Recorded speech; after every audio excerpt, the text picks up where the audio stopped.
광주대학교 김동진 총장 모셨습니다. 안녕하십니까? 네, 안녕하십니까. 반갑습니다. 바쁘게 보내고 계시네요. 네. 지난달에 미국을 다녀오셨습니까? 네네. 네. 지난 1월 달에 예. 그 미국 CS 박람회와 함께 또 실리콘밸리에서 활동하고 있는 한인 기업, 스타트업 기업인들 그리고 투자자들과 좀 교류하는 장에 좀 다녀올 기회가 있었습니다. 제가 분명히 광주대학교 총장이시라고 소개를 해드렸는데 기업가들이 다닐 법한 그런 코스를 다녀오셨단 말이죠. 어떤 연관이 있으십니까?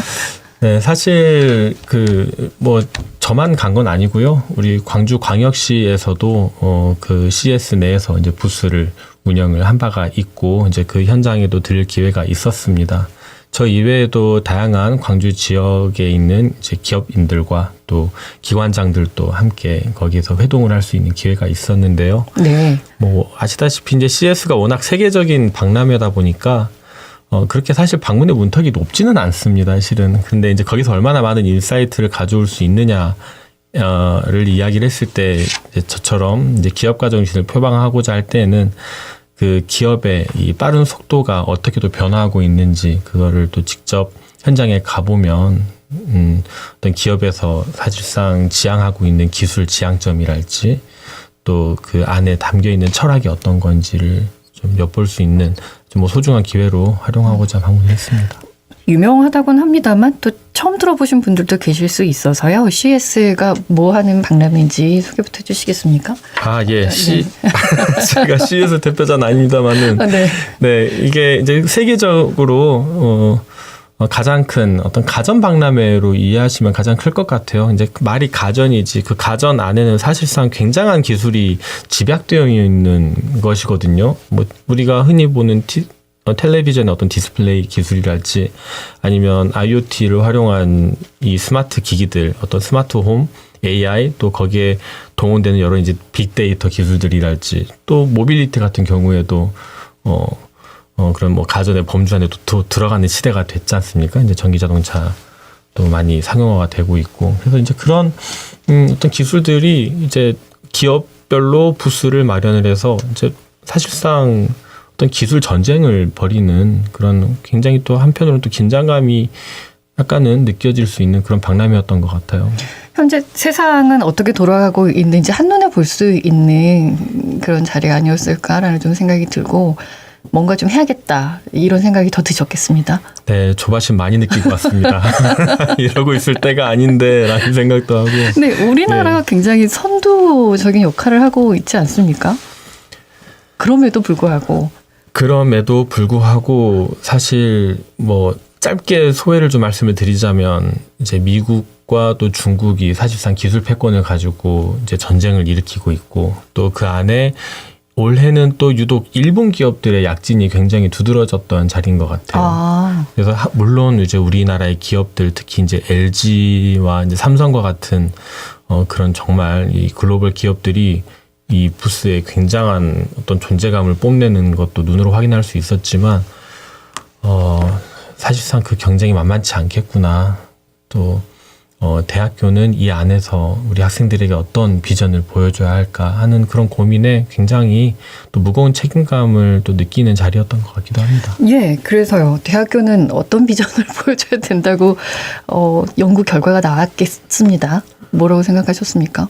네, 대학교가 일단은 학생들에게 그 비전을 좀 레이어링을 해야 될 필요성을 좀 느꼈습니다. 일단 단기적으로는 물론 학생들이 대학교에 진학하는 가장 원초적인 이유는 아무래도 건강한 사회인으로 성장하기 위한 첫 발판인 취업을 고려를 안 할 수가 없겠죠. 네. 그런 학생들이 이제 원하는 또 전공 분야에 따른 어떤 취업을 우리가 대학교로서 그런 연결고리 역할을 잘 해주는 어떤 그 교육기관으로서 역할을 해야 되는 그런 본질을 또 벗어나서 이 아까 말씀하셨다시피 이 미래의 어떤 기술이 또 지향하는 미래를 봤을 때 우리가 대학교 내에서 실시하는 여러 가지 교육 기법들이랄지 또 학생들이 이런 어떤 교육기관 내에서 다양한 활동들을 우리가 어떻게 좀 더 미래 사회에 걸맞는 좀 그런 좀 준비가 되어 있는 사회인으로 만들 수 있을지 그런 활동들을 좀 많이 고민했던 것 같아요. 그래서 근데 쉬워보지는 않습니다. 왜냐하면 일반적으로 대학교라고 하면 네. 전공과가 나눠져 있고 그것에 그렇죠. 대한 그냥 가르침 정도 하고 예. 있는데 네. 기업가 정신을 표방한다고 하면 훨씬 더 이제 포괄적으로 뭔가가 이루어져야 되는데 네. 뭐 학교 내에서만 이걸 한다고 해서 쉽게 될 것 같지는 않아서요. 네. 네. 그렇죠. 그렇기 때문에 지금 대학교의 많은 교직원들이 함께 머리를 맞대고 고민을 하고 있고 이 교육이라는 게 사실 굉장히 입체적인 개념이라고 저는 생각을 하거든요. 물론 이제 전공 지식을 가르치는 교육도 분명히 교육의 한 축이겠지만 그 전공 지식 이전에 학교에서 실시하는 기초 교양부터 뭐 심화 어떤 뭐 그 교양 교과 과정 그리고 이외에도 비교과 교육 과정도 있어요. 이게 어떤 걸 의미하는 거냐면 사실상 전공 과목 이외의 여러 이제 교육 활동들을 저희가 이제 실시를 하는 거거든요. 그래서 이를테면 광주대학교에서는 현재 올해부터 기초 교양 과목을 좀 혁신을 했습니다. 어떻게요?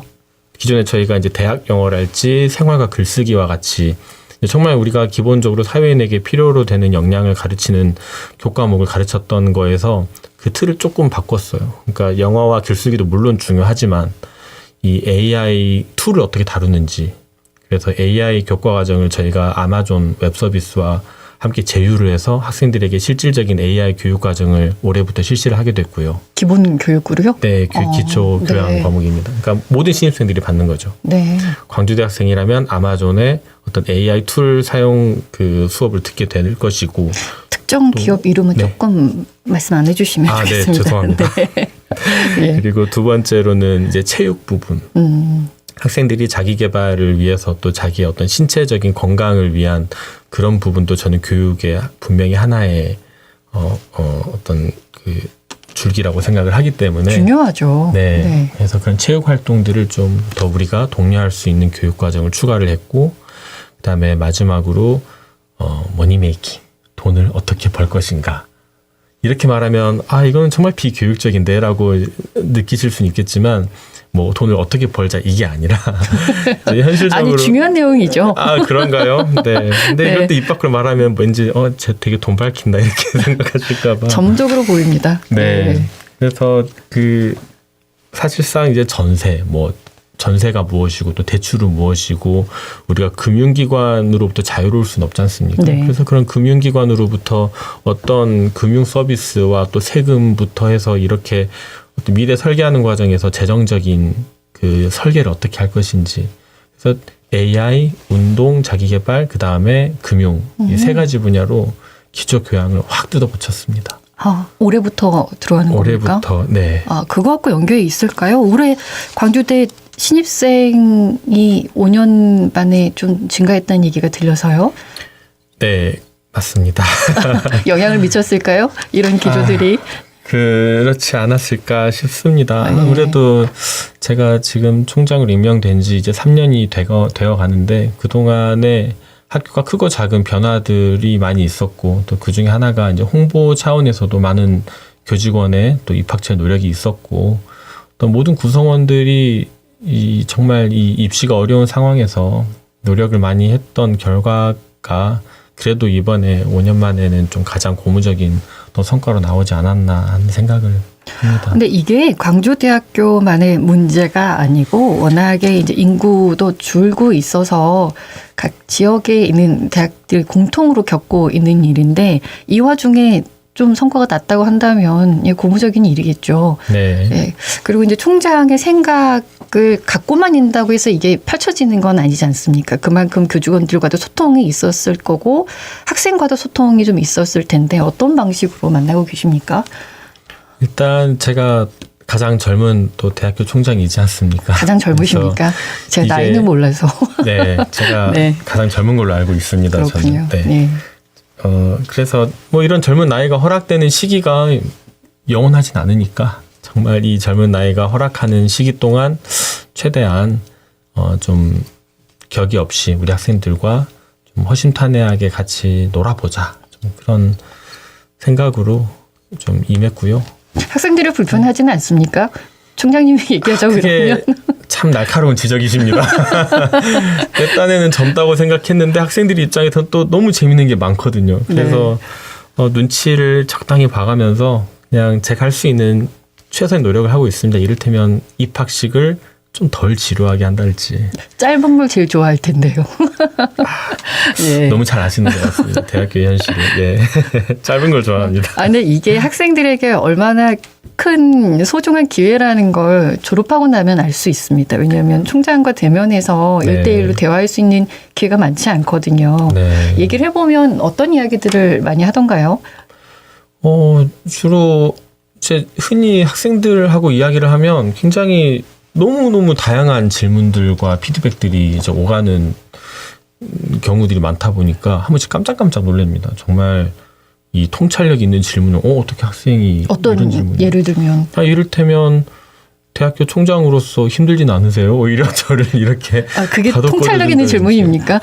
이제 뭐 또 대학교의 어떤 대외적인 상황 여건을 또 고려한 뭐 그런 질문들도 네. 한 번씩 힘들지는 있다든지. 않으십니까? 즐기고 있습니다. 재미있게 최대한. 네. 힘들지 모두가- 않으시답니다. 모두가 힘들기 때문에. 그래도 학생들이 가장 많은 질문, 예. 아무래도 취업 아닐까 싶긴 한데요. 예, 그런 질문 예. 별로 안 나옵니까? 취업은 보통 이제 전공 또 취업을 전담하는 교수님들 또 학생들을 1대1로 이렇게 전담하고 있는 이제 교수님들이 또 학교에 또 취창호 지원단 이렇게 좀 그런 특정 분야를 담당하고 있는 전문 인력들이 있기 때문에 그렇게까지 저한테 딥하게 물어보지는 않는 것 같아요. 다행히도. 네. 그럼 네. 뭔 질문이 있을까요? 뭐 일단 가볍게는 MBTI는 뭐예요?부터 시작해가지고 역시. 또 뭐 스트레스는 어떻게 푸는지 또 제가 최근에 좀 질문했던 학생들 중에 좀 기억에 남는 질문은 그 스트레스를 어떻게 푸냐고 저한테 그런 질문을 하더라고요. 그래서 어떻게 풀면 좋습니까? 네? 어떻게 풀면 좋습니까? 스트레스요. 네. 저는 운동이 최고라고 생각합니다. 네, 좋은 네. 방법이죠. 그렇죠. 예. 네. 그러면 이제 학생들에게 남을 만한 이야기는 뭘 해주셨습니까? 저는 제가 대학생 때 어땠는지를 많이 이야기를 해주는 편이에요. 제가 대학교 때 공부보다 이 서클 활동이랄지 그런 걸 굉장히 좋아했었거든요. 그래서 좀 그런 활동을 하면서 배웠던 것들, 내가 또 뭐가 남았는지 어떤 그런 경험들을 자연스럽게 나누면 학생들도 이런 그 교육이라는 혹은 수업이라는 틀 안에만 좀 스트레스를 받다가도 그래도 대학교 다니면서 내가 이런 재미있는 활동을 할 수 있구나. 좀 대학 생활 내에서 좀 이런 즐거움을 발견할 수 있는 계기가 되었으면 하는 마음에 그런 이야기들을 주로 많이 하는 것 같습니다. 그래서 체육이라는 과목도 들어가지 않았을까라는 좀 생각이 들고요. 교직원들 생각은 조금 다르죠. 학생들과는 대화를 해보시면 어떻습니까? 교직원들과 대화는 완전히 온도 차이가 있겠죠. 이번 주부터 그렇지 않아도 이제 전체 교직원들과 또 간담회를 이제 순차적으로 실시를 하게 되는데 주로 우리 학생들을 둘러싼 교육 환경을 어떻게 개선할 것인지 또 우리 교직원들의 어떤 처우 부분이랄지 또 학교가 앞으로 나아갈 방향성 이런 어떤 거버넌스적 차원에서 할 수 있는 그런 질문들을 많이 듣고 또 이야기를 하는 것 같습니다. 네, 올해가 개교 45주년 네. 되는 해입니다. 어떤 방향으로 나아가고자 하십니까?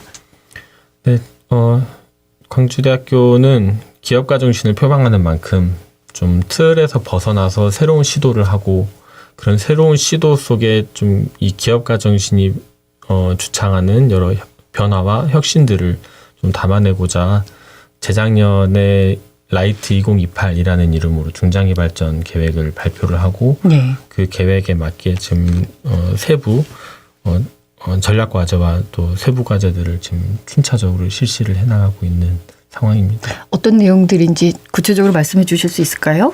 네. 이 내용들을 말하면 좀 너무 지루할 것 같은데 짧게 말씀드릴게요. 아무래도 학교니까 당연히 교육 부분에서 혁신이 이루어져야겠죠. 그다음에 네. 학교의 주인이 학생이니만큼 우리가 학생 지원을 어떻게 할 것인지 그다음에 이 모든 것들을 지속 가능하게 하기 위한 건강 경영을 어떻게 우리가 펼칠 것이고 또 학교 안에는 또 학교를 둘러싸고 있는 지역사회와 어떻게 상생할 것인지, 그 다음에 CS를 다녀왔던 것처럼 이런 미래 기술들을 어떻게 또 캠퍼스에 녹여낼 것인지, 그렇게 크게 5가지 영역마다 제가 이제 전략 과제와 세부 과제를 설정을 해서 네, 지금 그렇게 세팅을 하고 추진을 하고 있습니다. CS도 뭐 목적이 있으셨겠지만 그 이후에 파리 서밋을 또 참가하셨다고 그랬거든요. 예. 거기 내용도 좀 소개받을 수 있을까요? 예, 파리 서밋이라는 게 이제 숫자 82, 즉 우리나라 그 국가번호죠, 전화번호. 네. 예, 플러스 8이 그러네요. 네, 거기서 차용한 이름인데 실리콘밸리에서 활동하는 한인 스타트업 그리고 투자자들이 굉장히 큰 규모로 모이는 세미나입니다. 그래서 물론 이제 거기서 이제 다양한 그때 당시에 제 기억으로는 중소벤처기업부 차관님도 방문을 하셨던 것 같고, 또 다양한 이제 실리콘밸리에서 활동하시는 분들께서 이제 연사로 나오시면서 다양한 주제로 또 강연도 하셨던 걸로 제가 기억을 하는데, 그런 현장에서 이 실리콘밸리가 너무나 유명하잖아요. 모두가 알고 있죠. 사실상 어떤 혁신의 본고장이고, 근데 그걸 직접 가서 보면 이게 장벽이 생각보다 높지 않구나라는 거를 느낄 수가 있었어요. 그래서 딱 3가지, 기술과 아이디어와 사업 계획서, 이 3가지를만 잘 준비를 하면 이 또 투자자들이 그만큼 많이 모이는 곳이기 때문에 정말 꿈을 펼칠 수 있고 어떤 창업의 꿈을 실현할 수 있는 이 기회의 장소다라는 생각이 있는데, 또 이렇게 이야기를 거기서 또 실질적으로 많이 들어보면 또 그만큼 팽당하기도 쉬운 곳이더라고요. 그러니까 내 기술과 아이디어가 설득력이 없다 하면 당연히 투자금이 모이지 않고, 그러면 실리콘밸리 안에서 버틸 수 없는 지금 그런 생태계가 이제 10수년째 이어져 오고 있는 곳이죠. 근데 그 배경에 스탠퍼드 대학교가 이제 있는 곳이고, 그래서